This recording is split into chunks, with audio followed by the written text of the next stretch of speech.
बिस्मिल्लाहिर्रहमानिर्रहीम, अस्सलाम वालेकुम नाज़रीन, वेरी गुड मॉर्निंग पाकिस्तान। आप देख रहे हैं सच सवेरा। मैं हूं आपकी मेज़बान महविश चौधरी। उम्मीद करते हैं आप सब ठीक होंगे। खूबसूरत दिन का आगाज़ हो चुका होगा। जनाब, कोशिश करें कि खुश रहें, स्ट्रेस को ख़ुद से दूर रखें, हर चीज़ को बड़े सब्र तहम्मुल के साथ लेकर चलने की कोशिश करें तो ज़िंदगी में आसानियाँ पैदा हो सकती हैं। आज का टॉपिक भी हमारा कुछ ऐसा होगा, पहला टॉपिक जिस पर हम बात करेंगे हालात हाज़िरा को देखते हैं, काफ़ी स्ट्रेस, एंजाइटी जैसी, डिप्रेशन जैसी चीज़ें जो है वो हमें देखने को मिलती हैं। कुछ साल पीछे चले जाएं, कदीम ज़माने की जब बात करते हैं, गुस्सा तब भी था, एंजाइटी डिप्रेशन तब भी थे। हो सकता है तब केसेस इतने रिपोर्ट ना होते हो, या हो सकता है तब लोगों में बर्दाश्त, ये सब्र जो है, मिलजुल कर चीज़ों को डिस्कस करना, उसका सलूशन निकालना ज़्यादा था। ये टेक्नोलॉजी का दौर इस तरह नहीं था, चीज़ों की जो एकदम से हम प्रेशराइज़ हो जाते हैं वो कम था। तो अब जब हम देखते हैं वक्त के साथ साथ जैसे चीज़ें बढ़ रही हैं, टेक्नोलॉजी बढ़ती जा रही है, एक ग्लोबल विलेज की शक्ल अख्तियार कर चुके हैं, तो इसने हमारा जो जहन है उसको भी हाईजैक कर लिया। क्यों हम स्ट्रेस में आ चुके हैं, एंजाइटी, डिप्रेशन, हम जैसी सोशल मीडिया देखते हैं हम उस पर आते हैं। तो होता क्या है कि बहुत सारी ऐसी चीज़ें हमें देखने को मिल जाती हैं जो हमारे जो दिमागी सेहत है वो उसको एक्सेप्ट नहीं करता। नाखुशगवार वाक़यात हो जाते हैं, कुछ ऐसी न्यूज़ हम देख लेते हैं जिससे एंजाइटी, डिप्रेशन जैसी चीज़ें बढ़ सकती हैं।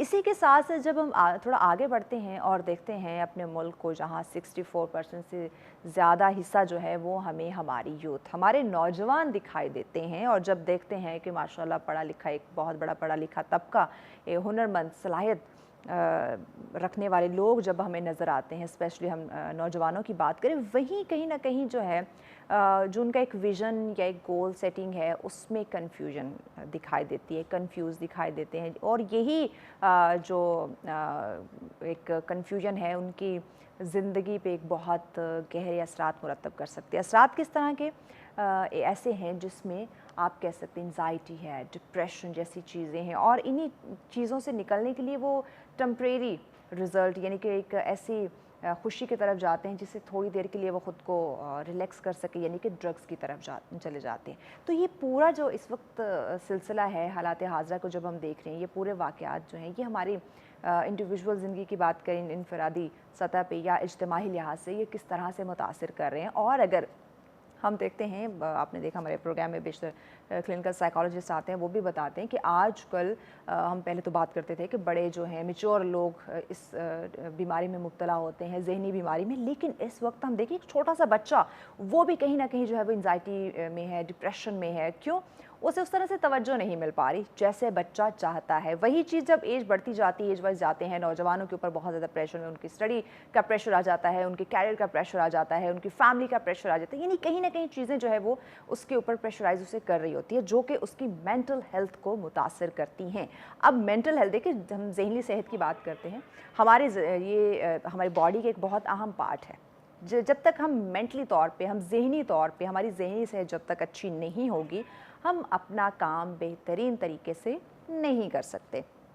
यहाँ पे भी होता क्या है कि जनाब, हम जहाँ बाकी चीज़ों का इलाज करवाते हैं, जब हम देखते हैं कि जनाब हमें बुखार हुआ है, बॉडी के किसी एरिया में पेन है, कोई इंजरी हो गई है, हमने डॉक्टर के पास जाना है, वहीं पे अगर हमारा दिमाग, ये भी जहन का, हमारी एक बॉडी का एक बहुत अहम हिस्सा है, ये भी तो बीमार हो सकता है। लेकिन जब हम इसकी बात करते हैं तो इसके लिए तो हमने डॉक्टर के पास जाना नहीं, क्योंकि हम पागल थोड़ी हैं।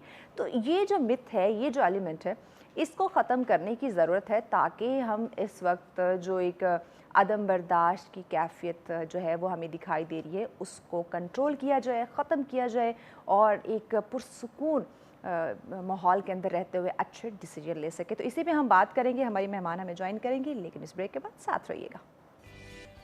वेलकम बैक नाज़रीन, आप देख रहे हैं सच सवेरा। आज का हमारा पहला टॉपिक जिसमें हम बात करने जा रहे हैं, नौजवान नस्ल की बात होगी। उसमें बढ़ते हुए जो एंजाइटी और डिप्रेशन की चीज़ें, इसकी वजूहात क्या हो सकती हैं, क्या हमारी तरबियत में कमी हो रही है, तालीम की जब हम बात करते हैं जो आपकी ज़िंदगी को बनाते हैं, संवारते हैं, क्या उसमें कहीं ना कहीं कोई कमी वाक़ई हो रही है, या फिर हम जब अपनी सोसाइटी को देखते हैं, अपने मुआशरे को देखते हैं, क्या इसकी वजह से इसमें जो कंपटीशन बहुत ज़्यादा, कंपैरिजन बहुत ज़्यादा हो चुका है, हम बहुत ही ज़्यादा नमूद नुमाइश में जो है वो पढ़ते हुए दिखाई दे रहे हैं, क्या एक वजह ये भी हो सकती है? तो यकीनन ये काफ़ी सारे ऐसे सवाल हैं जो इंसानी जहन में जन्म ले रहे हैं। इवन वालिदैन देखें, वो भी परेशान हैं कि इस वक्त उनके बच्चों के साथ हो क्या रहा है, क्योंकि डिफरेंट किस्म का जो है वो बच्चों का बिहेवियर जो है दिखाई दे रहा है। एक ऐसा बच्चा जिसे अपने कैरियर पर फोकस करना चाहिए, एक खूबसूरत ज़िंदगी गुजारनी चाहिए, वो बच्चा छोटी सी उम्र में ही चिड़चिड़ेपन का शिकार हो जाता है। वो बच्चा छोटी सी उम्र में ही वो कहते हैं मुझे तंग मत करो, मैं परेशान हूँ।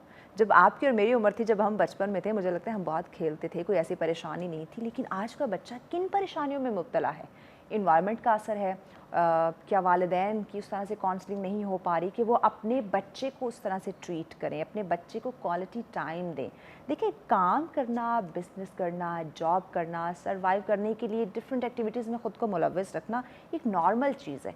लेकिन इस तमाम तर सिनेरियो में जब आप अपने बच्चे को भूल जाते हैं, जब आप अपने बच्चे पे तवज्जो नहीं देते जिसके लिए आप इतना कुछ कर रहे हैं, तो मुझे नहीं लगता कि वो इतने बड़े एम्पायर, आपकी इतनी बड़ी जॉब, आपका इतना बैंक बैलेंस आपके किसी काम आ सकता है। तो ये वो चीज़ें हैं जो मुझे लगता है कि हमें समझने की ज़रूरत है। हम अपने फ़ैशन पे बहुत तवज्जो देते हैं, हमने किसी पार्टी में जाना हो तो हम बहुत बन ठन के जाएंगे। लेकिन आपका बच्चा, आपके कुल कायनात, आपकी सबसे बड़ी प्रॉपर्टी आपके बच्चे हैं। आप जब अपने बच्चों पे फोकस नहीं कर रहे तो फिर ख़ुद पे फोकस करने की कोई ज़रूरत नहीं है। तो ये ही वो छोटी छोटी चीज़ें हैं जिन्हें हम नज़रअंदाज करते हैं। जब हम नज़रअंदाज करते हैं तो वो एक बहुत बड़ी एक ख़तरे की सूरत में सामने आती है, जो कि इस वक्त हमारे नौजवानों में हमें देखने को मिल रही है। डिप्रेशन, एंजाइटी में जा रहे हैं, अपने आप को डिवैल्यू करते हुए दिखाई दे रहे हैं। तो इसी पे हम बात करें कि जनाब कि ये वजूहात और क्या हो सकती हैं और ये इसका रुझान क्यों बढ़ता हुआ दिखाई दे रहा है नौजवानों में। इसी पे गाइड करने के लिए कॉल पे हमें ज्वाइन किया जी क्लिनिकल साइकोलॉजिस्ट हैं डॉक्टर वजीहा ज़फ़र साहिबा। अस्सलाम वालेकुम। जी, वालेकुम सलाम। Good morning. Good morning. कैसी हैं आप? मैं अल्हम्दुलिल्लाह बिल्कुल ठीक, and thanks for inviting me. Thank you so much Wajiha, आपने ज्वाइन किया। वजीहा, सबसे पहले तो हमारे नाज़रीन को बताएं, क्योंकि जो आपको इस वक्त देख रहे हैं, सुन रहे हैं, स्पेशली वालिदैन या नौजवान, ताकि वो जान सके कि इस वक्त जो सोसाइटी में या नौजवान नस्ल में बहुत सारे डिप्रेशन, एंजाइटी के केसेस रिपोर्ट हो रहे हैं, देखने को मिल रहे हैं, इसके पीछे बेसिक वजूहात क्या हो सकती हैं? अच्छा, मैं विश फ्रैंकली टेलिंग यू, आपने जो अभी वजूहात बताई ना, फैक्टर्स बताए, मेरे ख्याल से आपने सारे फैक्टर्स को बड़ा खूबसूरती से कवर किया अपने सवाल के अंदर ही। हाँ। क्योंकि नो डाउट ये सारे फैक्टर्स ही आ रहे हैं, देख रहे हैं सोसाइटी के अंदर। लेकिन क्योंकि मैं चाइल्ड डिपार्टमेंट में भी कंसल्टेंट हूँ, तो मैं जहाँ पे ये चीज़ ऑब्जर्व कर रही हूँ, मेरा पेरेंट्स के साथ बहुत ज़्यादा इंटरेक्शन होता है। पेरेंट्स का कनेक्शन जो है, बच्चों का जो कनेक्शन है जी। वो बहुत वीक हो रहा है। वो कनेक्शन जो पहले था, जिसमें पेरेंट्स जो थे बच्चों के साथ ज़्यादा टाइम स्पेंड करते थे, अब पेरेंट्स को ये लगता है कि बच्चों की नीड्स मटेरियलिस्टिक है। एप्पल का फ़ोन होना चाहिए, एप्पल का जो है टैब होना चाहिए, तो वो मैकबुक के चक्कर में या वो हर अच्छी चीज़ के चक्कर में जो है वो बच्चे की बेसिक नीड को वो भी निगलेक्ट कर रहे हैं। बिल्कुल ऐसे ही। अब क्योंकि बच्चे को अपनी बेसिक नीड नहीं एट टाइम्स पता होती कि उसको जो उसकी लव लैंग्वेज क्या है या वो किन उसकी सेंसिटिविटी का लेवल क्या है, पेरेंट्स जो है इन चीज़ों को आइडेंटिफाई नहीं कर पा रहे। ज़्यादातर जो मैं पेरेंट्स को देख रही हूँ, वो सोसाइटी के प्रेशर के अंदर अच्छे स्कूल में पढ़ाना है, अच्छे ग्रेड्स आने चाहिए, अच्छे एकेडमी में जाना चाहिए, अच्छे सब्जेक्ट्स, मेरा बच्चा डॉक्टर बने। मतलब उनके माइंड में जो है वो जो लेवल्स बन गए ना, वो बच्चे के लिए, वो बच्चे को उसकी पर्सनालिटी को नहीं हैंडल कर पा रहे हैं। इसी वजह से वो गलत हाथों में चले जाते हैं, गलत दोस्त बना लेते हैं, क्योंकि बच्चे की मेन तरबियत उसके घर से शुरू होती है। बिल्कुल ऐसे। जब उसकी जो पर्सनालिटी है वो अच्छी तरह डेवलप होती है, नो डाउट इश्यूज आते हैं। अगर आपने बेहतरीन तरबियत भी दी है तो भी इश्यूज आते हैं, लेकिन उसमें उसका हल निकाल पाते हैं, क्योंकि अपने बच्चे से कनेक्टेड होते हैं। और उसमें अगर पेरेंट्स आते हैं तो चीज़ें बहुत ज़्यादा बिगड़ी भी नहीं होती है, क्योंकि वो अपने बच्चे की लाइफ के बारे में वो इन्वॉल्व होते हैं, उन्हें आइडिया होता है कि उसके स्ट्रेस को हैंडल कैसे करना है। राइट। तो आपने जो सवाल किया कि क्यों बढ़ी है, इसकी बढ़ने की एक तो नो डाउट कि हमारे प्रेशर्स भी डिफरेंट हो गए हैं, महंगाई का भी दौर है, पेरेंट्स पे भी डबल प्रेशर है, अर्न करना है, बच्चों की तरबियत भी करना जो है फाइनेंशियली भी मुश्किल पेरेंट्स के लिए हो गई है और ज़रूरी भी है। लेकिन मैं ये चीज़ बार बार मेंशन करती हूँ पेरेंट्स को भी, अपने डिफरेंट प्रोग्राम्स में भी, कि जैसे आपने भी बात की कि जो आपका बच्चा है वही आपकी कुल कायनात है। फॉर एग्जाम्पल, मैंने देखा है पेरेंट्स को जो ये कहते हैं कि हमारी अपनी लाइफ हमारी अपनी लाइफ भी मैटर करती है, नो डाउट। लेकिन जब बच्चा जो है उसकी नफ्सियाती इश्यूज आते हैं ना, तो पेरेंट्स की अपनी लाइफ में बिल्कुल नहीं रहती। यही बात है। वो बिल्कुल डिस्टर्ब होते हैं, जॉब, उनकी पर्सनल लाइफ सब कुछ डिस्टर्ब हो जाती है। तो जो चीज़ खराब होने के बाद आपने जो फोकस करना है, बेहतर है कि शुरू से ही आप उसको प्रायोरिटाइज कर दें। बिल्कुल, वेरी ट्रू। वजह ये एक कैसी, ये आपने वजह बताई कि यकीनन जिस पे मुझे लगता है कि हर माँ बाप को सोचना चाहिए कि कल पछताने से बेहतर है कि आज अपने बच्चे पे हम फोकस कर ले, जो कि हम नहीं कर रहे। हमने गैजेट्स के ज़रिए बच्चों को जो है वो बड़ा करना शुरू कर दिया है। बच्चा खाना खा रहा होता है, उसके सामने मोबाइल फ़ोन रख देते हैं। बच्चा रो रहा होता है, उसके हाथ में जो है वो हम टैब पकड़ा देते हैं। ये नहीं देखते कि मेंटली तौर पे बच्चा क्या चाह रहा है। एग्जैक्टली बिल्कुल ऐसे ही बात है। और इसमें अगर हम नोट करें बच्चे की नफ्सियात की बात करें, तो बच्चे खुद भी अपने इमोशंस को ना अंडरस्टैंड नहीं कर पा रहे, क्योंकि जब उनका कोई इमोशन आता है तो उनको कोई ना कोई मटेरियलिस्टिक चीज दे दी जाती है, या कोई कह दिया जाता है यहाँ घूमने जाएंगे। पेरेंट्स भी एकदम स्टक अच्छा वहीं से एक हम सॉरी वजह आपकी बात कट कर रही हूँ, यहाँ मैं ज़रूर ये ऐड करूँगी ताकि इस पर भी आप बात करें कि जब हम बच्चे को किसी और चीज़ में डाइवर्ट कर देते हैं, रो रहा होता है या किसी चीज़ की डिमांड करता है, हम झूठ उससे बोल देते हैं, अभी हम बाहर जाएंगे, अभी तुम्हारा फलां रिश्तेदार आ जाएगा, अभी मैं तुम्हें ये चीज़ लेकर दूंगा या दूंगी, बाद में हम नहीं लेकर देते। तो ये एक झूठ भी यहाँ पर अपना शुरू हो जाता है बच्चे के माइंड में। एग्जैक्टली इसमें हम ये चीज ऐड करते हैं कि पेरेंट्स उस टाइम सिचुएशन को फिक्स करना चाह रहे होते हैं। वो आपने जैसे वक्ती जो है एक पानी निकल रहा है दीवार में तो टेप लगा दिया, आप जिस तरह वो टेप यूजलेस है ना, इसी तरह ये जो पैटर्न है ये भी यूजलेस है, बल्कि बाद में डैमेज ही है मजीद। जैसे पानी निकलेगा ना दीवार और खराब होगी, तो बच्चे की वो जो नीड है ना वो और बुरे तरीके से बाहर आएगी। तो बेसिकली पेरेंट्स को खुद पेरेंट्स नीड रूट के ऊपर जाने के बजाय वक्ती उस चीज को जो है हैंडल करे होते हैं। उसमें एक तो बच्चा आप पे ट्रस्ट नहीं करेगा, नंबर 2 बच्चे को अपने इमोशंस को आइडेंटिफाई करना नहीं आएगा, ठीक है। नंबर 3 नेक्स्ट टाइम उसको जब अपने उसको कोई इमोशनल इशू आएगा तो वो हैंडल मटेरियलिस्टिक ही करेगा। फॉर एग्जांपल आप देखते हैं कुछ लोग बहुत ज्यादा शॉपिंग कर लेते हैं, कुछ लोग बहुत ज्यादा बिंज ईटिंग स्टार्ट कर देते हैं, कुछ लोग बहुत ज्यादा जो है सोशलाइजेशन स्टार्ट कर लेते हैं, माइंडफुल नहीं होते। वो इसलिए नहीं होते क्योंकि उनको अपने लगता है कि इमोशंस का हल ही यही है, इमोशंस को कूल डाउन करने का, एंगर को या हर्ट को काम डाउन करने का, थ्रू लाइक शॉपिंग कर ली, थ्रू लाइक पूरा दिन टीवी देख लिया, राइट। तो पूरी पर्सनालिटी खराब होना शुरू हो जाती है, क्योंकि हमें इमोशनल हैंडलिंग हमारे लिए बहुत जरूरी है। मैं एक चीज ऐड करूंगी, हमारे पास ज्यादातर जो केसेस आते हैं वो EQ के आते हैं, जिसे हम इमोशनल क्वेश्चन कहते हैं। इमोशनली हैंडलिंग जितनी अच्छी होती है किसी इंसान की, वो उतना ही मैच्योर होता है, उसके डिसीजन मेकिंग पावर उतनी स्ट्रांग होती है और उसका स्ट्रेस लेवल कम होता है। जिन भी बच्चों का हमने जितने बच्चों पे के EQ लेवल पे काम किया, या पेरेंट्स जो इमोशंस पे काम करते हैं, उस बच्चे के अंदर स्ट्रेस हैंडलिंग बहुत अच्छी होती है, एंगर मैनेजमेंट बहुत अच्छी होती है, और वो लाइफ में बहुत बड़े बड़े डिसीजन बहुत मैच्योरली लेता है। ट्रू। तो वजह जब हम बच्चे के इमोशंस पे काम नहीं कर रहे, हम बच्चों को समझ नहीं पा रहे, यही बच्चा जब बड़ा होता है, अपनी जवानी में जाता है, नौजवान नस्ल में जब उसका शुमार होता है, और जो कि इस वक्त हालात आपके सामने हैं, तो ये सारी सिचुएशंस जो हैं, बच्चे को ना समझना, उसकी मेंटल कंडीशन को ना समझना, उसके मूड, उसके मिजाज, उसके रवैये को ना समझना, तो ये बच्चे की जहनी सेहत पे या नौजवान की जहनी सेहत पे इसके क्या असरात मुरतब हो सकते हैं नेगेटिव, अगर मैं बात करूँ तो? सबसे इम्पोर्टेंट चीज वो अपने प्रोफेशनल चॉइसेस नहीं कर पाता। उसको अपने प्रोफेशन के अंदर बहुत ज्यादा, अगर मेल की बात करें, उस पर्सन को बहुत ज्यादा प्रॉब्लम्स आती हैं, यूनिवर्सिटी लाइफ में फ्रेंड्स बनाने में प्रॉब्लम्स आती हैं। फिर इसके बाद उसको अपने इमोशंस को क्योंकि एक्सप्रेस नहीं करना आता, तो अपने दोस्तों में, अपने घर में वो एक स्टेटस नहीं बना पाता, अपनी कोई वैल्यू नहीं रख पाता, ठीक है, क्योंकि उसके इमोशंस को फिर दूसरे लोग भी ना वो क्या कहते हैं कि सप्रेस कर देना, इम्पोर्टेंस ना देना, ठीक है।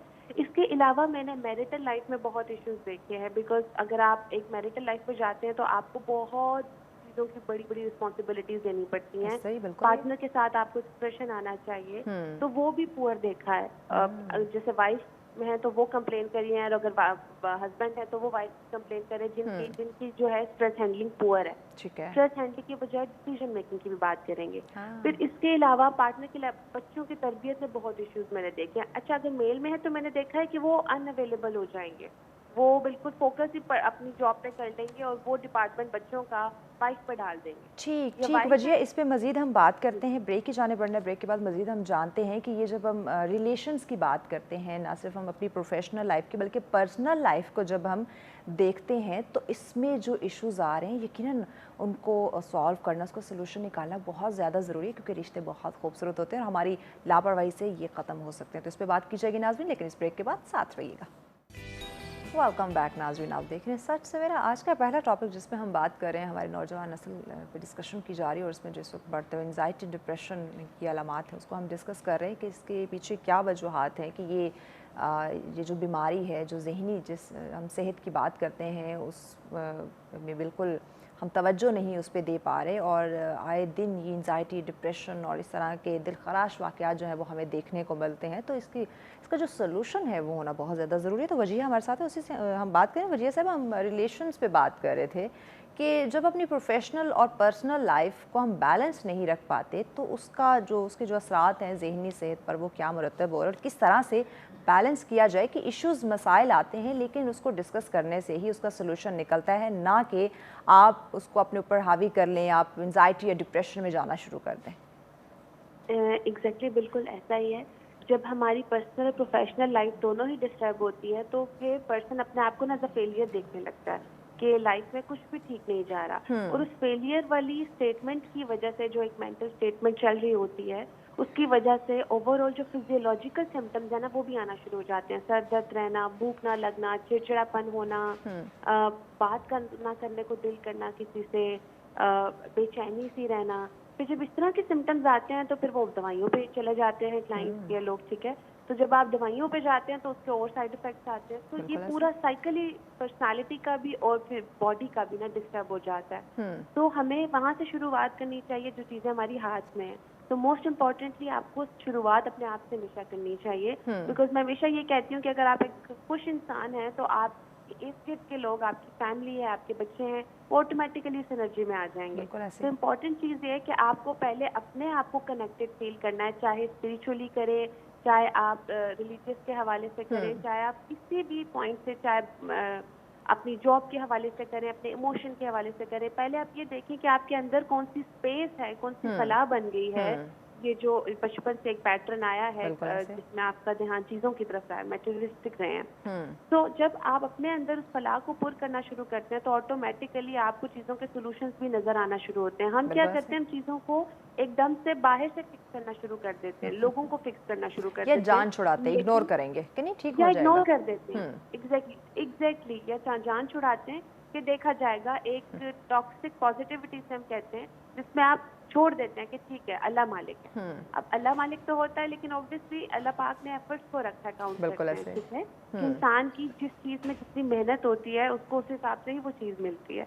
लेकिन जब आप एक टॉक्सिक पॉजिटिविटी रखते हैं कि हो जाएगा, उसके अंदर जो है जब वो चीज नहीं होती है तो आप फिर और डिप्रेशन में जाते हैं कि मैंने तो उम्मीद रखी थी। बिल्कुल, ठीक है।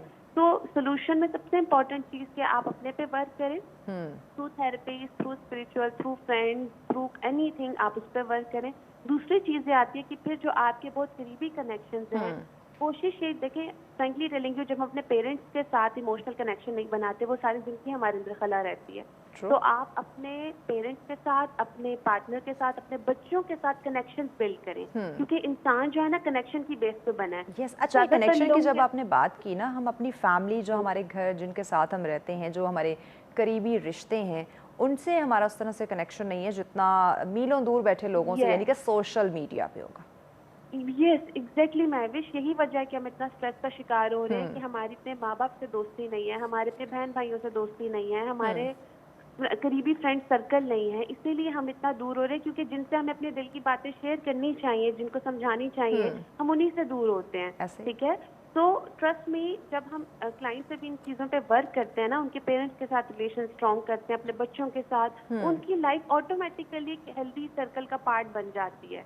लेकिन यूजुअली क्या होता है कि जब हम इन कनेक्शन से दूर होकर बाहर ढूंढते हैं, चाहे हम ड्रग्स की बात करें, चाहे हम रिलेशनशिप की बात करें, चाहे हम ऑनलाइन फ्रेंडशिप की बात करें, ये बहुत वीक कनेक्शंस हैं, ये पुअर कनेक्शंस हैं। ये आप जितना दूर, जैसे ब्लूटूथ है ना, तो कभी भी डिस्कनेक्ट हो सकता है, राइट। तो यही वजूहात हैं स्ट्रेस के, और उनका हल भी हमें इन्हीं में से निकालना है। और ये जो हम आते हैं अपने एक पुअर कनेक्शन, अपने एक टेम्परेरी हम सोल्यूशन की तरफ आते हैं, जैसे कि हम ड्रग की तरफ चले जाते हैं। बहुत सारे लोग हैं वो स्लीपिंग पिल्स का इस्तेमाल कर लेते हैं कि ज़्यादा से ज़्यादा मैं सोता रहूं ताकि मुझे कोई टेंशन जो है वो फील ना हो। तो इससे मेंटल हेल्थ कैसे मुतासर हो सकती है, या क्या उसे वापस रूटीन में लाना आसान होता है?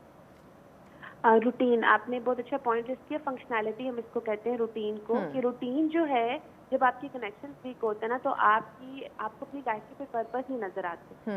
ठीक है, आप जो है आपकी डेली लाइफ डिस्टर्ब होना शुरू हो जाती है। और उसमें आने के लिए बहुत जरूरी है कि आपके पास रे ऑफ होप हो, कि आपके पास लोग मौजूद हैं जो आपसे प्यार करते हैं, जो आपको समझते हैं। ठीक है, तो वो रे ऑफ होप के लिए ना आपको सपोर्ट की जरूरत होती है, सपोर्टिव एनवायरनमेंट होना बहुत जरूरी होता है। एक और चीज मैं ऐड करूंगी कि नौजवानों के हवाले से, कि नौजवान जो है, जो यूथ है, उसको भी ये बहुत इंपॉर्टेंट है कि वो अपने पेरेंट्स के साथ रिलेशन पे खुद भी एफर्ट करे उस काम करने की।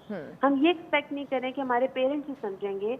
अगर पेरेंट्स नहीं समझ पा रहे तो हमें ही उस शेल से बाहर आना है और उन चीजों को ब्रेक करना है। क्योंकि 20-30s में आपकी वो एज होती है जिसमें you have to work, right. अगर आप 12-13 साल के हैं तो आप डिपेंडेंट हैं, आप 10 साल के हम डिपेंडेंट हैं, बट आफ्टर 14-13 ईयर्स ओल्ड आप इंडिपेंडेंट होना शुरू होते हैं इमोशनली, आप अपने एक्सप्रेशन में इंडिपेंडेंट होते हैं। तो आपको जहाँ से लगता है, आप जैसे आपको लगता है कि मदर के साथ बेहतर हो सकता है सबसे पहले रिलेशन, तो वर्क ऑन दैट। आप रिलेशनशिप के ऊपर वर्क करना शुरू करें, क्योंकि हमारी स्ट्रेस की मेन वजह या ड्रग्स की तरफ जाने की मेन वजह ये है कि हमारे पास ऐसे रिलेशन मौजूद नहीं जब होते जिन पे हम ट्रस्ट करके अपने दिल की बात शेयर करें, तो हम समझते हैं कि हमें ज़हनी सुकून इन्हीं चीज़ों से मिल सकता है, जो कि हमारी तबाही बन जाते हैं। बिल्कुल ऐसे ही है। या ज़्यादा से ज़्यादा वक्त अपना सोशल मीडिया पे हम स्पेंड करना शुरू कर देते हैं, या ऐसी गैदरिंग में चले जाते हैं जो कि जिसे हम अच्छी सोबत नहीं कह सकते, जो कि फिर वक्तन फ़वक्तन कह लें, या फिर आने वाले वक्त में वो हमें और ज़्यादा नुकसान दे सकते हैं। तो इसमें हम बात करें नौजवानों की और पेरेंट्स की, दोनों की काउंसलिंग की बात करें। देखिए, जब तक दोनों एक दूसरे को अंडरस्टैंड नहीं करेंगे, इस मसले से हम बाहर नहीं निकल सकते। ये जो हम ज़हनी सेहत की, ज़हनी कैफियत की बात कर रहे हैं, तो दोनों सूरतों में दोनों रिश्ते जो हैं, बच्चे की बात करें या वालिदैन की बात करें, कैसे उन्हें एक ही स्टेज पे लाया जाए, बैलेंस किया जाए एक दूसरे को समझने के लिहाज से।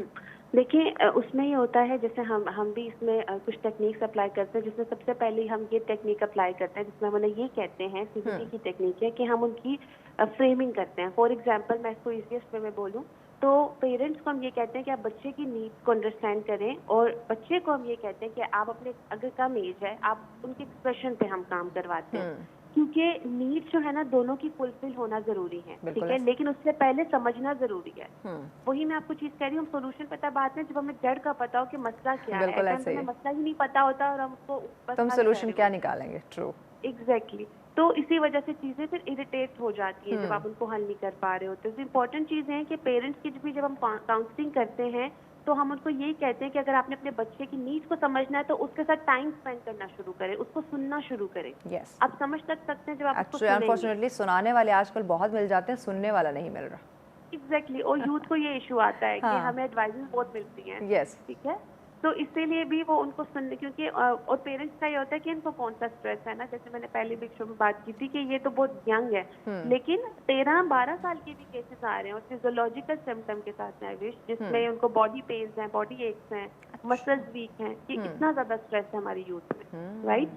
तो ये इम्पोर्टेंट है कि उनको सुनने वाले लोग मौजूद हों। एडवाइजेस जो है ना, इवन कि हम एज अ प्रोफेशनल भी एडवाइस नहीं करते, और पेरेंट्स को ये कहते हैं कि आप पूरे दिन में एक ही एडवाइस करें ऐसे। और अगर जब तक आप उस एडवाइस को सही तरह से अंडरस्टैंडेबल वे में नहीं कम्युनिकेट करते, तब तक उसको बार बार कहना या कोई नई एडवाइस देना बेकार है। क्योंकि बच्चा, ये जो बच्चा है, ये बच्चे वो ये समझेगा कि एडवाइस तो मुझे मिलती ही रहती है।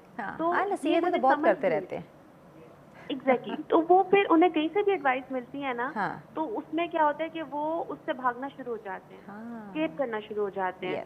फिर वही जब उनको कोई मैनिपुलेटिव वे में सुनता है और अपना मतलब निकालता है और गलत एक्टिविटीज में डाल देता है, तो उधर ट्रस्ट कर लेते हैं। और पेरेंट्स यही कहते हैं कि हम तो इसको इतना प्यार करते हैं, इसने हम पे क्यों नहीं ट्रस्ट किया। तो ये वजह होती है कि आप सुनते नहीं हैं, आप अंडरस्टैंड नहीं कर रहे होते। और सबसे ज़्यादा इंपॉर्टेंट है कि इस वक्त अंडरस्टैंड किया जाए, सुना जाए, तभी हम सोल्यूशन की तरफ आ सकते हैं।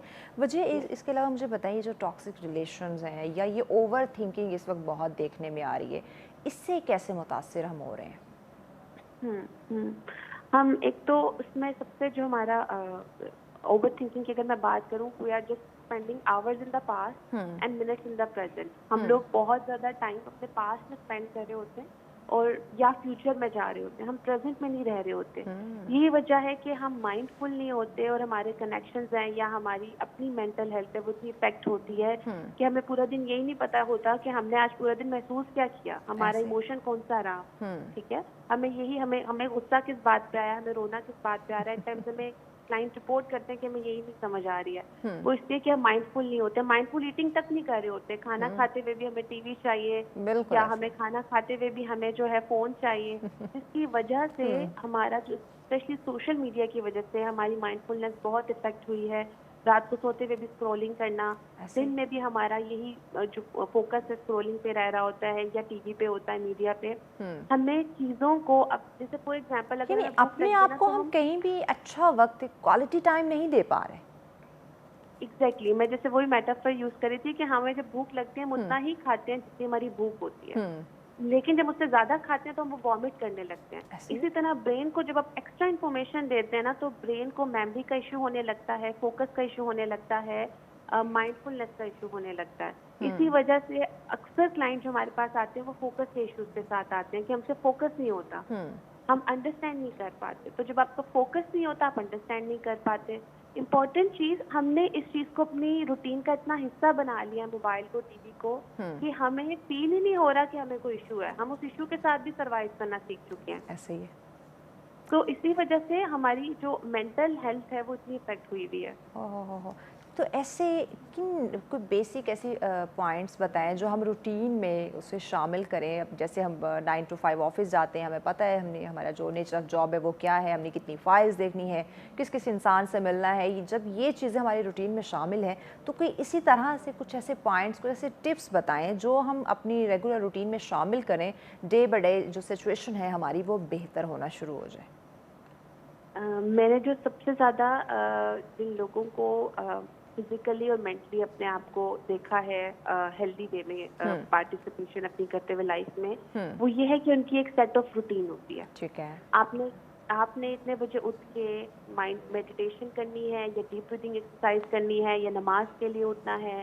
फिक्स डिसिप्लिन जो रूटीन होती है ना, आपने खाने का टाइम रखा हुआ है, आपने वॉक का टाइम रखा हुआ है, आपने जैसे मैं साइकिलिंग करती हूँ तो आपने कोई साइकिलिंग का टाइम रखा हुआ है, एक्सरसाइज का टाइम रखा हुआ है। ऐसे लोगों में, क्योंकि आपकी बॉडी जो है ना आपके माइंड को से, आपकी बॉडी और माइंड कनेक्टेड होता है, एक दूसरे को सिग्नल्स दे रहे होते हैं। तो जब आपकी बॉडी भी थकी हुई होती है ना, आप पूरा दिन ऑफिस की चेयर पे बैठे हुए हैं या छुट्टी है तो बेड पे लेटे हुए हैं, तो आपका माइंड ऑटोमेटिकली टायर्ड फील करेगा। बिल्कुल ऐसे आपका माइंड आपको सिग्नल्स देगा कि यू आर टायर्ड, क्योंकि बॉडी से भी सिग्नल्स आपके माइंड और माइंड से बॉडी में जा रहे होते हैं। तो जब आपकी बॉडी एक ही जगह पे आप एक ही जगह पे बैठे हुए हैं, और फॉर एग्जाम्पल कुछ लोग ऑनलाइन जॉब्स करते हैं, तो मैं उनको ये कहती हूँ कि अपनी एक ही स्पेस नहीं रखें कि बेड पे ही आप अपना लैपटॉप पे काम भी कर रहे हैं, बेड पे आप ओवर थिंकिंग भी कर रहे हैं, बेड पे आप सो भी रहे हैं। तो मैं उनसे हमेशा ये कहती हूँ कि आप अपनी स्पेस को डिफाइन करें, चेयर पे रखें, एक अलग चेयर रखें, ऑनलाइन जॉब भी करें, वहीं पे बैठ के अपना काम करें।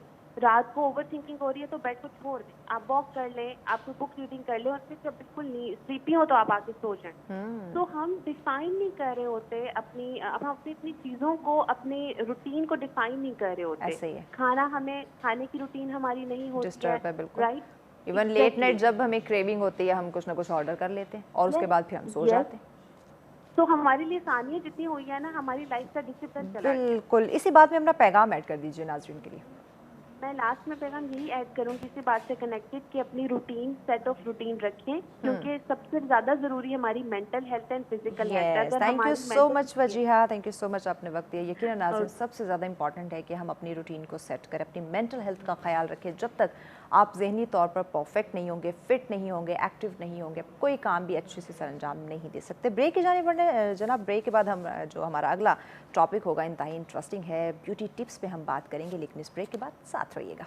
वेलकम बैक नाज़रीन, आप देख रहे हैं सच सवेरा। आज का हमारा दूसरा टॉपिक जिसमें हम बात करने जा रहे हैं जनाब आपके बालों के हवाले से, आपकी हेयर्स के हवाले से। देखिए, जब हम बालों की बात करते हैं, मर्द हो, औरत हो, खूबसूरत लंबे चमकदार बाल जो हैं वो सबकी कमज़ोरी हैं। और आजकल तो आपको पता है डिफरेंट ट्रीटमेंट जो है वो निकल आए हैं, एक्सटेंशंस लगवाई जाती हैं, हेयर ड्राई करवाया जाता है, हर मुमकिन कोशिश होती है कि हमारे बाल अगर लंबे हैं तो भी खूबसूरत लगें, अगर शॉर्ट हेयर हैं तो भी वो हेल्दी हों और ख़ूबसूरत लगें। लेकिन इस खूबसूरती के साथ ये खूबसूरती बरकरार रखना कितना ज़रूरी है और इसमें कौन सी हर्डल्स आ सकती हैं, कौन सी मुश्किलात आ सकती हैं, क्योंकि जब आप कहते हैं ना कि एक लिमिट से ज़्यादा आप कुछ करते हैं तो भी कुछ ज़्यादा ट्रीटमेंट ले लेते हैं, वो भी आपके बालों के लिए नुकसानदेह हो सकती है। तो नुकसान से बचना सबसे ज़्यादा ज़रूरी है। और जब मौसम चेंज होता है तो ये यकीनन बालों पे उसके असरात मुरतब हो सकते हैं। जैसे आपको पता है कि हमारी स्किन उसकी बात करें तो ड्राई होना शुरू हो जाती है जब हम विंटर की बात करते हैं। इसी तरह विंटर आते ही हम देखते हैं कि बालों में डैंड्रफ के इशू बहुत ज़्यादा आ जाते हैं, बाल झड़ना शुरू हो जाते हैं।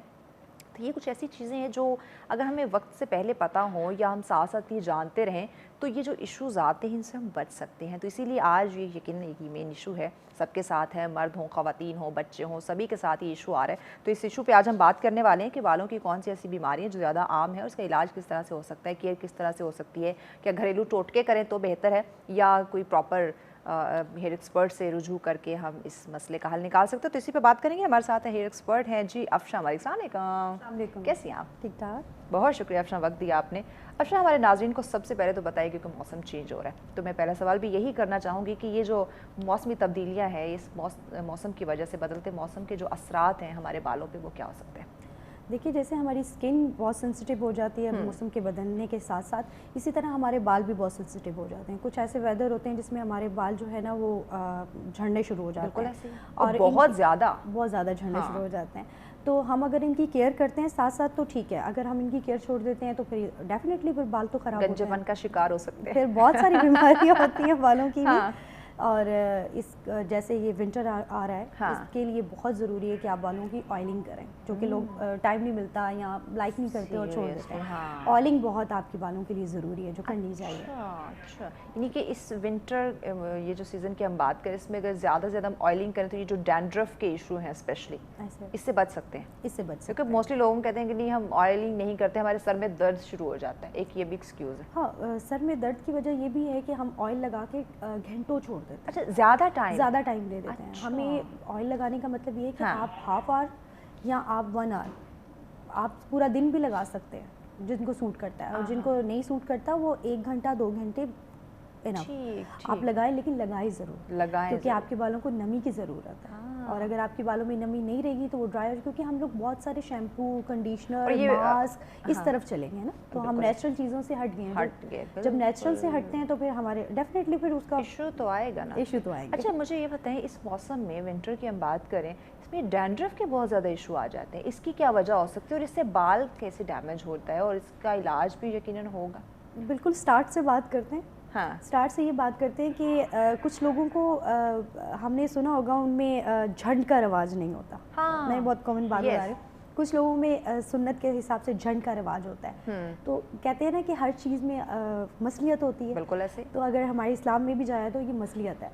तो अगर झंड उतरवा दी जाए तो वो जो पहले जो आपके बालों में जो बीमारियां, जो सारी चीज़ें होती हैं, वो जम्स होते हैं, वो हट जाते हैं। कुछ लोग झंड नहीं उतरवाते, उनके साथ साथ वो बर्थ के हिसाब से वो आपके साथ साथ चलती हैं। कुछ इस तरह से भी होती हैं, कुछ आपके केयर ना करने की वजह से भी हो जाती हैं, कुछ बाद में होती हैं। तो ये एक बेसिक वजह थी जो मैंने आपको बताई है कि अगर हम स्टार्ट से देखें तो ये वजह हो सकती है। ये वजह भी कॉमन है, बाकी मौसमी होगी, केयर ना करने की वजह से वो तो साथ साथ होती रहती है। कुछ शैम्पू भी आपको सूट नहीं करते लेकिन आप लगा रहे होते हैं, आपको पता नहीं चल रहा होता। फिर ब्रश जो है, देखिए बालों में एक जो हम लोग कहते हैं ब्रश किसी का भी हम कर लेते हैं, किसी का भी कर लिया, पड़ा हुआ है, बस ब्रश कर लिया, टैंगल्स निकाले, बस हमें ये होता है। लेकिन ये जो बीमारी है वो हमेशा आपके, कोई भी बीमारी है वो आपके ब्रश से, आपके सर के बाल से जाएगी, स्टार्ट होती है। ठीक है, वो जैसे आपके नाक से हो गया, आपके मुंह के अंदर से हो गया, इसी तरह बालों से भी आपकी बीमारी स्टार्ट होती है। हो सकती है। तो वो हमें अपना टॉवल, अपना ब्रश, सबसे पहले ये अपना सेपरेट रखना, अलग रखना, अगर हमने अपने बाल ठीक रखने हैं तो। दूसरे का इस्तेमाल ना करें भाई, अगर आपने बीमारियों से बचना है।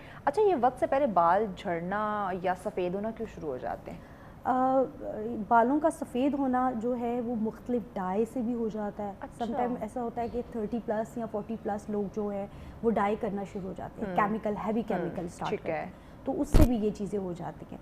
लेकिन झड़ना और सफ़ेद होना, हाँ, कुछ लोगों का ये होता है कि ऑयलिंग नहीं करेंगे, इससे भी हो जाता है। अच्छा। ये आपकी बीमारी होती है, डैंड्रफ इस वजह से भी ज़्यादा हो जाती है आपके सर में। हाँ।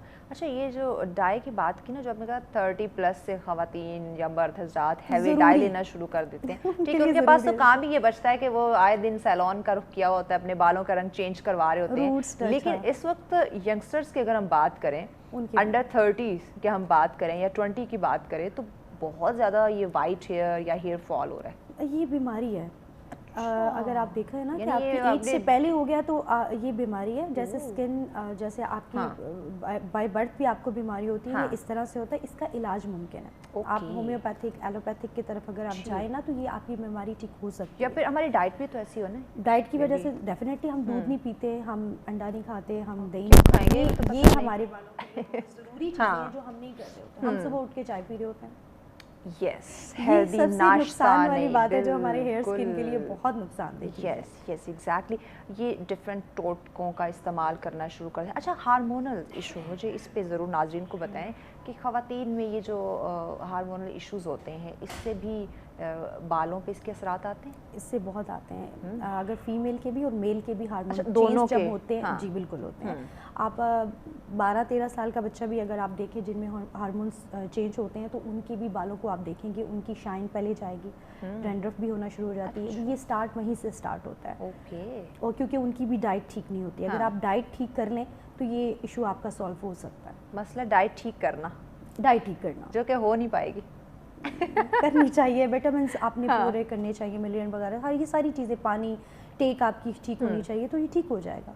सही, ये कोई वो नहीं है, लेकिन हम लोग करते नहीं बात ये है कि हम करते नहीं है, क्योंकि सोल्यूशन हर चीज़ का मौजूद है। जिस प्रॉब्लम का हल नहीं होता वो प्रॉब्लम नहीं होती, और जिसका हल मौजूद है, यकीनन एक प्रॉब्लम उसका हल है, तो उसको हम सॉल्व कर सकते हैं।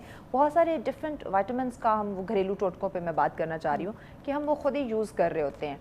क्या वो हमारे लिए बेहतर है? हम नेट से देखते हैं, किसी ने कोई टोटका बताया हुआ है, ये एलोवेरा का या ये अंडे का, उसमें कोई ना कोई चीज़ें ऐड करके, या ये विटामिन्स के कैप्सूल मिलते हैं, वो उसमें ऐड करके बालों पे लगा रहे होते हैं, तो ये हमारी जो बालों की सेहत है उसके लिए अच्छे होते हैं, या फिर हमें ये थोड़े टाइम का फ़ायदा देते हैं, बाद में नुकसान दे सकते हैं? नहीं, क्योंकि देखिए, अगर कोई भी हर्बल चीज़ आपको नुकसान नहीं देगी। यानी घरेलू टोटके अच्छे हैं? बिल्कुल, बहुत अच्छे हैं। हाँ। हम इस तरफ कह रहे हैं ना कि हम जाते हैं क्विक जो वर्क कर रही होती हैं चीज़ें, फॉर इंस्टेंट हम कहते हैं, जैसे हम कंडीशनर बहुत यूज़ करते हैं, ऐसे ही वो टेम्परेरी एक चीज़ है, लेकिन उसके आपको ना साइड इफ़ेक्ट नहीं पता होते कि उसके साइड इफ़ेक्ट क्या है। उसमें कितने केमिकल्स होते हैं जो हम अपने डेली बालों पे लगा रहे होते हैं। ठीक है, कंडीशनर वो हमें पहले सिल्की बाल चाहिए, तो या स्ट्रेटनर का यूज़ करना हमारा वो होता है, वो चीज़ें होती हैं। तो अगर हम घरेलू टोटके, जैसे टमाटर का पेस्ट हो गया, आलू का हो गया, ये जो घर में आपकी बची हुई चीज़ें होती हैं, जो वो पानी निकाल के लगाते हैं, ऐसे ही है। फिर बेसन हो गया, ये आपकी चीज़ें आपके बालों के लिए बहुत अच्छी। दही वगैरह उसमें अंडा मिक्स करके लगाना, हम खा नहीं रहे, लेकिन हम अगर बालों को लगा रहे हैं तो उनको जा रहा है वो ना। अच्छा, एटलीस्ट जो उसको विटामिन चाहिए वो मिल जाता है, चाहे खा कर लें या लगा के, दोनों में से एक काम तो करें ना, करें लाजमी। लेकिन ये अगर नहीं, मुझे स्मेल आ रही है, मेरे पास टाइम नहीं है, मैं ये नहीं कर सकता, तो यकीनन प्रॉब्लम हो सकती है। बहुत ज़्यादा ये कुछ लोग ऐसे देखे हैं जो डेली बेसिस पे शैम्पू करते हैं अपने बालों को, चाहे वो मर्दों की मैं बात करूँ, ख़वातीन की बात करूँ, या अपने छोटे छोटे बच्चों को जब हम स्कूल भेजते हैं तब बात करूँ, डेली शैम्पू और कंडीशनर का इस्तेमाल जो है वो बालों की सेहत के लिए कितना नुकसान दे सकता है, इस पे बात करते हैं। ब्रेक लेनी है, ब्रेक के बाद इन डिटेल आप हमारे नाज़रीन को बताइएगा। नाज़रीन हमारे साथ हैं, मिलते हैं एक शॉर्ट ब्रेक के बाद। वेलकम बैक नाज़रीन, आप देख रहे हैं सच सवेरा। आज का जो हमारा पहला टॉपिक था, जो आपने जाना, बहुत ही इंफॉर्मेटिव रहा ज़हनी सेहत के हवाले से। उसी के साथ साथ दूसरा जो हमारा टॉपिक है वो भी बालों के हवाले से, यानी कि हम अपने अंदरूनी सेहत की जब बात करते हैं, वहीं पे हमें हमारी जो एक्सटर्नल जो हमारी बाहर की सेहत है, यानी कि हमारे दिमाग की, जिसमें बालों की हम बात करते हैं और डिफरेंट डिजीज़ की बात करते हैं, उनका ख्याल रखना भी बड़ा ज़रूरी होता है, जो कि हम नज़रअंदाज कर देते हैं। जिस तरह हम अपनी मेंटल हेल्थ का ख्याल नहीं रखते, उसी तरह जब बालों की खूबसूरती की बात आती है, वहाँ पे भी हम लापरवाही कर देते हैं या बहुत ज़्यादा केयर करना शुरू कर देते हैं। तो इस पर यकीनन बात करना ज़रूरी था। अफशा हमारे साथ है, जिसे हम जान रहे हैं। अफशा, ब्रेक पर जाने से पहले मैंने सवाल किया था कि ये जो रूटीन में डेली बेसिस पे जो हम शैम्पू का इस्तेमाल बहुत ज़्यादा करते हैं और साथ ही साथ कंडीशनर का इस्तेमाल, जो कि हमें बालों को सिल्की बनाना है, चमकदार करना है, तो ये डेली बेसिस पे मर्द हों, ख़वातीन हों या बच्चों को हम डेली शैम्पू करें, तो इससे बाल कैसे ख़राब हो सकता है? डेली डेली शैम्पू और डेली कंडीशनर मास्क वगैरह ज़ाहिर है इसमें केमिकल तो होता है, बिल्कुल ऐसे। और हम महंगे और अच्छी ब्रांड की चीज़ें भी लेते हैं, लेकिन हमें डेली अपनी तरफ से बड़े ब्रांडेड लिए हुए होते हैं शैम्पू क्विक सर्विस जो होती है, ज़ाहिर है फिर उसमें केमिकल तो होते हैं, तो हमें एक दिन छोड़ के शैम्पू एक दिन करना चाहिए। ठीक है। और दूसरा ये कि हमें शैम्पू अगर हमने एक बार में एक किया है 1 वीक में शैम्पू, और हम नेक्स्ट वीक वो चेंज करना है या नेक्स्ट मंथ चेंज करना है, हम एक शैम्पू के ऊपर रहेंगे तो वो भी हमें ऐसा सूट कर जाएगा कि हम जब दूसरा लगाएंगे तो वो हमारे बालों में प्रॉब्लम करेगा। यानी शैम्पू चेंज करते रहना चाहिए, चेंज करना चाहिए। एक मंथ में अगर आपने यूज़ किया तो दूसरे मंथ में उसका कुछ और ले लें, लेकिन वो ना लें। ठीक। तो अगर आप चेंज करेंगे तो ये है कि उससे आपको काफ़ी फ़र्क पड़ेगा, आपके बाल गिरना बंद हो जाएंगे या आपकी ड्राइनेस जो है। मुझे यहाँ पे ये चीज़ भी क्लियर कीजिए, हमारी एक हेयर एक्सपर्ट आई थी, उन्होंने ये चीज़ बताई थी, मैं चाहूँगी कि आप भी ज़रूर इस पे बात करें, कि उन्होंने कहा था कि जब हम कंडीशनर लगाते हैं हमें उसका सही तरीका नहीं पता होता, हम रूट्स में लगा रहे होते हैं जिससे बाल झड़ना शुरू हो जाता है, तो ये ज़रा नाज़रीन को बताइए। ज़ाहिर है हम रूट्स पे यानी कि स्कैल्प पे लगा रहे होते हैं। कंडीशनर स्कैल्प पे नहीं लगाते, क्योंकि वो हम पूरा सर में लगा के उसकी मालिश करते हैं। वो जो आपके रूट्स होते हैं वो इतने सॉफ्ट हो जाते हैं कि वो फिर आपके जड़ से यानी उसके रूट्स निकलना शुरू हो जाते हैं, तो फिर बाल टूटेगा नहीं, जड़ से निकलेगा। वो जब आप शैम्पू कर लेते हैं, मास्क और कंडीशनर हमेशा टिप्स पे लगाना चाहिए। यस। ठीक है। और जो मैं घर वाला तरीका अगर आपको बताऊं, अगर आप वो यूज़ करें, वो वाला मास्क जो मैं बना रही हूँ खुद से, खुद घर में बनाना, वो मैं बता सकती हूँ नॉर्मली। बिल्कुल, अगर घरेलू टोटका अच्छा है तो ज़रूर बताइए। तो अगर जो मास्क आप खुद घर में बना रही हैं, अगर वो रूट्स पे भी लग जाएंगे तो इससे तो इशू नहीं होगा। ऐसा कौन सा वैसे मास्क है, बताएं जरा। अच्छा, आप जो राइस होते हैं, चावल ले लिए, हर घर में होते हैं, आप चावलों को यहाँ भिगो लें, ठीक है, पानी के अंदर, या उसको ग्राइंड करके उसका पानी निकालना है, उसका जो चावल होंगे उनको साइड पे कर लेना, फिर उसका वाटर होगा वो आपने एक साइड पे करना, ठीक है। 4 चम्मच वो कर लें, ठीक है। एलोवेरा कर लें 4 चम्मच, वो भी क्वांटिटी इक्वल, ठीक है।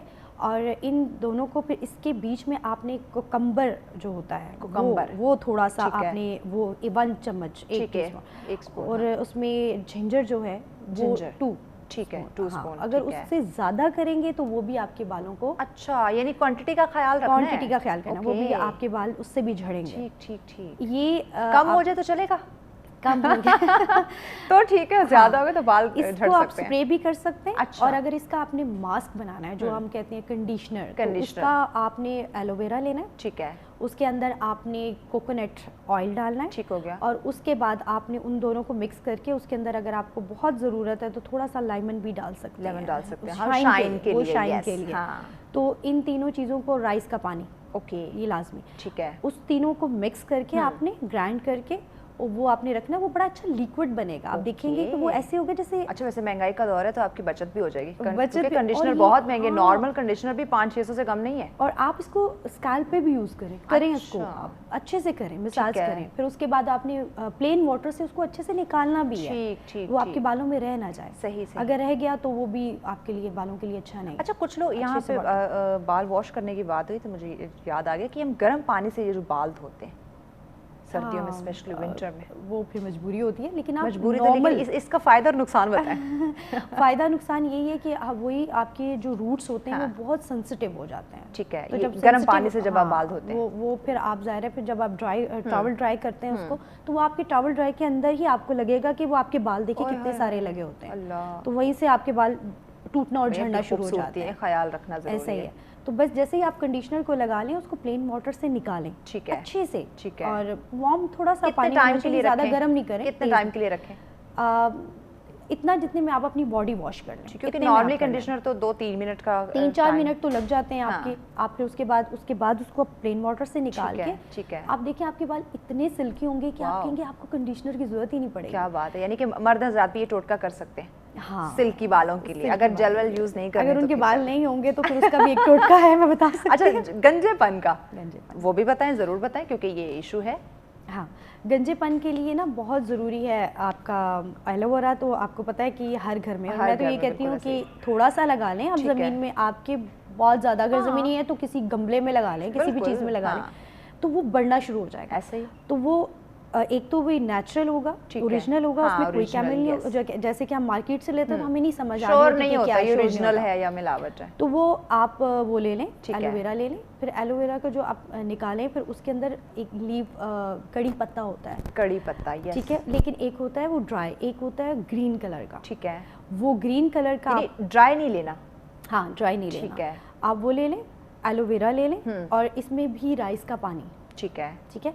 ये तीनों चीज़ों मिक्स करें आप, और इसको अगर आप चाह रहे हैं ना कि हमारी क्विक हेयर ग्रो करे, हाँ, और जल्दी से बाल आए, जल्दी से, हाँ, वो ये इसके लिए है, अच्छा, गंजेपन के लिए। तो ये करने के बाद ना आप उसको बूस्ट करें, यानी उसका मसाज करने के बाद एक मिलता है रोलर बूस्ट, उससे आप उसको बूस्ट करें। तो जितना आप करेंगे ना तो वो आपके जो डेड ही बेहतर होगा। ठीक है अफशा, ब्रेक लेनी है, ब्रेक के बाद मजीद भी हम आपसे जानते हैं बालों के हवाले से। नाज़रीन हमारे साथ फिर मिलते हैं एक ब्रेक के बाद। वेलकम बैक नाज़रीन, आप देख रहे हैं सच सवेरा। आज का दूसरा टॉपिक जिस पे हम बात करें आपके बालों में जो इस वक्त मौसमियाती तब्दीलियों के साथ साथ जो डिजीज़ आ रही हैं, जो इश्यूज़ आपको फेस करने पड़ रहे हैं, उसी पे हम बात करें किस तरह से मसाइल का हल मुमकिन हो सकता है। अफशा हमारे साथ हैं, बड़े खूबसूरत अंदाज में अफशा अपने शैम्पू और कंडीशनर का बताया, और साथ ही साथ घरेलू टोटका भी जो है वो बताया कि घर में किस तरह से आप कंडीशनर बना सकते हैं और जो गंजेपन का इलाज है वो कैसे मुमकिन हो सकता है।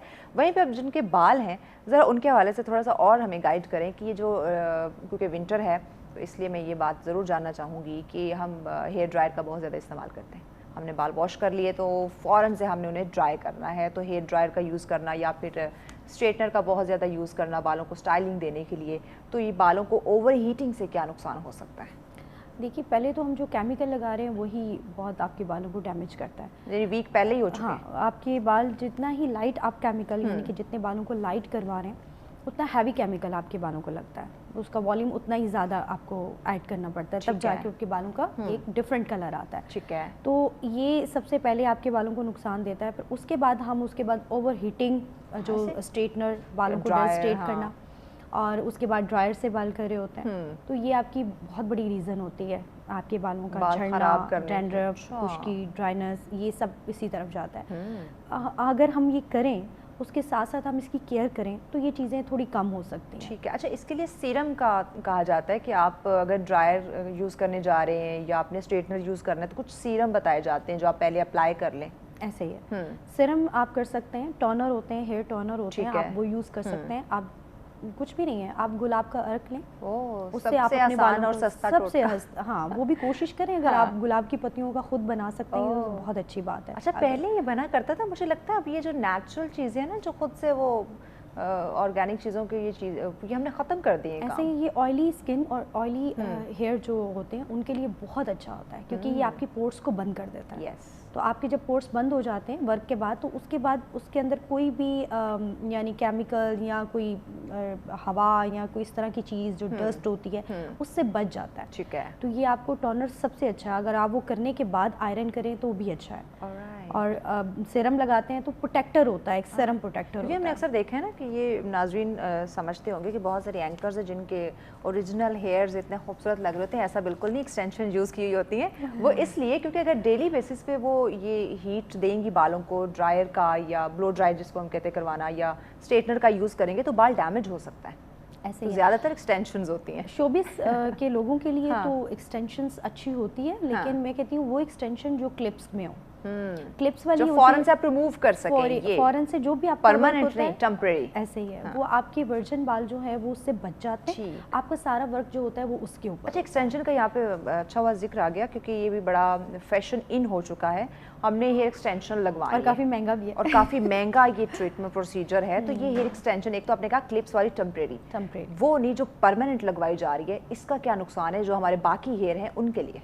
हाँ, एक तो होते हैं ह्यूमन हेयर्स जो होते हैं, ठीक है, अगर उनकी है तो वो तो ठीक है, ठीक है। लेकिन अगर किसी जानवर के बालों की है ये भी फर्क, जानवरों के बालों के भी एक्सटेंशन आ रही है। बिल्कुल ऐसे होता है, आती हैं तो मार्केट में बहुत कम प्राइस पे होती है, टेम्परेरी लगता है कि लंबे हेयर मिल जाती हैं, उसके अंदर जरासीम होते हैं, उसके अंदर बहुत सारी बीमारियां होती हैं जो हम खुद ही सर पे लगा के खुद ही अपने बालों को दे रहे होते हैं। और वो बाल हमारे मुंह पे भी आते हैं, हम हाथ भी फेरते हैं और वही हाथ अपने स्किन पे भी लगाते हैं। ऐसे ही तो वो थोड़ा आपको चूज करना पड़ेगा। और जो तो कैसे मेक श्योर करें, पता चल जाता है कि ये बाल जो है वो किसी जानवर का है या इंसान का है? तो बहुत महंगी आती है ना। अच्छा, जो रियल ओरिजिनल जो है, जो लोग डोनेट करते हैं या इस तरह से, तब जाके ये बनती हैं। ओके। और अगर आप वो लगा लेते हैं तो वो ठीक है, कदरे उससे तो बेहतर है।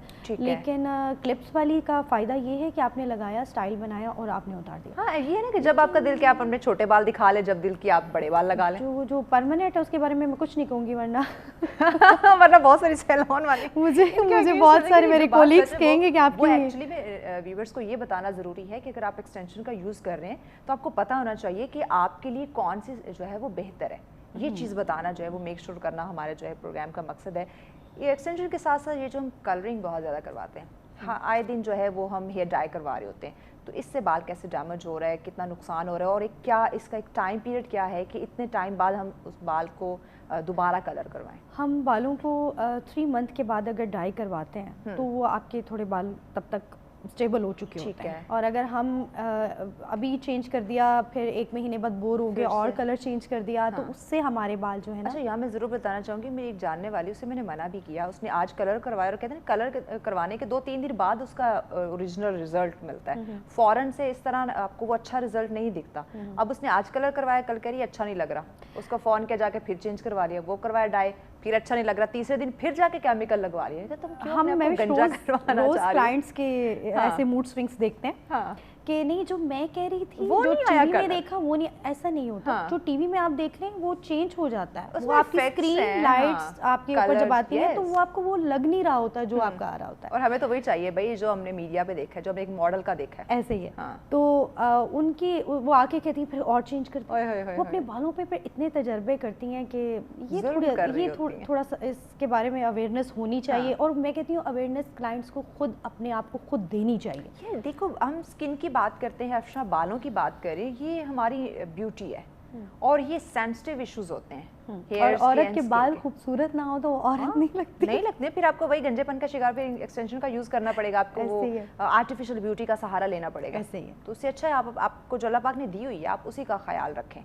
तो ऐसे और कुछ टिप्स हमारे नाज़रीन के साथ शेयर करें जो इस वक्त, एक तो डाइट से मुतालिक बताएं कि हम डाइट को कैसे बेहतर करें जो हमारी स्किन और बालों दोनों के लिए अच्छी हो, और इसके अलावा जो हम ये टोटके यूज़ कर रहे होते हैं इनमें कौन से मतलब फ़ायदेमंद हो सकते हैं और कौन सा नुकसान दे सकते हैं। मैं विश डाइट का सबसे पहले जो हमारी बालों की हेल्थ के लिए सबसे पहले जो है पार्ट वो यही है कि हम अभी जैसे विंटर में फ़िश आ रही है, हाँ। आपके बालों के लिए बेहतरीन है, आप फ़िश खाएं जितनी हो सकती है। एग, प्रोटीन, मिल्क आप ये कर सकते हैं। अगर आप दूध नहीं पीते, आपको अच्छा नहीं लगता, तो आप दही तो खा सकते हैं। हाँ। वो अगर आपने गोरा होना है ना, गोरा होना है, छोटे थे तो हम दही बालों में लगाते थे, उसमें अंडा मिक्स करके। ये सबसे अच्छा कंडीशनर है, आपको बहुत अच्छा होता है। आप जो बालों के अंदर यानी कि सरसों का ऑयल है, इसके अंदर आप डालते हैं अंडा, फिर शहद और ये चीज़ें डाल के आप लगाते हैं। आप महीने में एक बार लगा लें, आपको बालों पे एहसान होगा, रिजल्ट देखिएगा, फिर रिजल्ट देखिए आप अपने बालों का। तो ये आपके बालों के लिए डाइट सबसे पहले बहुत अच्छी है। यानी कि फिश हो गई, अंडा हो गया, दही आपकी स्किन, आप गोरा होना चाहते हैं ना, आपके लिए भी सुबह बालों के लिए, आपके बाकी आपका मेटाबॉलिक सिस्टम जो है उसके लिए बड़ा अच्छा है, आपके इंटरनल सिस्टम्स को अच्छा करता है। योगर्ट लें। हाँ। और अगर आपको नाश्ते से पहले 10 बजे से पहले अगर आपने दही 1 प्याला लें, इसके अंदर आप जो है वो अखरोट, बादाम ये डाल के और एक केला डालें कि पहले इतनी महंगाई है, अफशा ऊपर से कहीं ड्राई फ्रूट ऐड करें। ये हर घर में है। मैं कहती हूँ कि जैसे कि गर्मियों में हम आम खाते हैं, सीजन्स वाइज सारे फ्रूट्स होते हैं और इसमें सारे विटामिन होते हैं, इसी तरीके से ये जो ड्राई फ्रूट आ रहे होते हैं थोड़े महंगे जरूर होते हैं, लेकिन आप कम क्वांटिटी में लेकिन खाएं ना। आप 7 बादाम खा लें, आप पेट भर ना खाएं ना, आप पेट भर के नहीं खाएं, आप खाना खाएं, आप साथ कुछ और भी खा पी लें, जरूरत के मुताबिक लें। हाँ, पानी पिए, पानी की टेक ज़्यादा होनी चाहिए। और ड्राई फ्रूट आपके बालों के लिए बहुत अच्छा है, आपकी स्किन के लिए बहुत अच्छा है, इसको लेना चाहिए डाइट में अपने। अगर हम खालिश चीज़ें सिर्फ हम रोटी खाने से कहते हैं ना कि आप पोर्शन कंट्रोल करें, आप हर चीज़ का थोड़ा थोड़ा हिस्सा लें, ना कि एक ही हिस्से पे आप पेट फुल कर लें। ऐसा ही है। प्रोटीन भी आपको चाहिए होती है, आपको विटामिन चाहिए होते हैं, आपको पानी की टेक अगर आप रखते हैं वो भी आपकी स्किन बालों के लिए बहुत अच्छी है। तो यही आपका बॉडी की जरूरत डिफरेंट चीज़ों से ज़रूरत पूरी होती है, एक ही चीज़ खाने से ज़रूरत पूरी नहीं होती है कि हम एक ही चीज़ पे जो है ना वो हाथ साफ करना हर 2 घंटे के बाद खाएं आप, हर 2 घंटे के बाद खाएं, लेकिन अच्छा खाएं। ये नहीं कि हर 2 घंटे के बाद बर्गर खाना शुरू कर दें, फास्ट फूड नहीं खाना। तो मोटे हो काम क्या देंगे आप हमारे नाज़रीन को? पैगाम यही दूंगी कि खूबसूरती इंसान की जो फेस के ऊपर आती है वो उसकी हेल्थ से है। अगर उसकी हेल्थ अच्छी होगी मेंटली और आपकी फिज़िकली, आप जितनी भी आपकी हेल्थ अच्छी होगी वो आपके फेस के ऊपर आएगी डेफिनेटली। और बिल्कुल मैं यही कहूँगी अपनी स्किन का, अपने हेयर का, अपनी नेल्स का अपना ख्याल रखें क्योंकि बिल्कुल। तो खूबसूरती वैसी झलकी। बहुत शुक्रिया आपने वक्त दिया। यकीनन नाज़रीन हम खूबसूरती की बात करते हैं और खूबसूरत जब जैसे ये लफ्ज़ खूबसूरती आता है तो सिर्फ ख़वातीन नहीं बल्कि मर्द हज़रात भी इसमें पेश दिखाई देते हैं क्योंकि खूबसूरत दिखना उनका भी बुनियादी हक है जनाब। लेकिन इस खूबसूरती को बरकरार रखने के लिए कुछ टर्म्स हैं, कुछ कंडीशंस हैं जिन्हें फॉलो करना ज़रूरी है। अगर आप उन्हें फॉलो नहीं करेंगे तो आपकी ये जो ब्यूटी है ये कम हो सकती है और ये आपकी ब्यूटी, हम कभी नहीं चाहेंगे कि इस खूबसूरती में कहीं ना कोई कमी वाक़ हो। तो ये छोटी छोटी चीज़ें हैं जो हम आप लोगों के साथ शेयर करते हैं, आए दिन आप लोगों के साथ डिस्कस करते हैं ताकि कहीं ना कहीं आप उस पर अमल करना शुरू कर दें और ये जो डिफरेंट डिजीज़ का, डिफरेंट इश्यूज़ का हम सामना कर रहे हैं उस इशू को ख़त्म किया जाए। सबसे पहली बात है आप इंटरनली खूबसूरत हो जाएँ तो एक्सटर्नली ब्यूटी खुद ब खुद जो है वो निखर के सामने आ जाएगी। इसी पैगाम के साथ इजाज़त दीजिए। अल्लाह ने के बाद।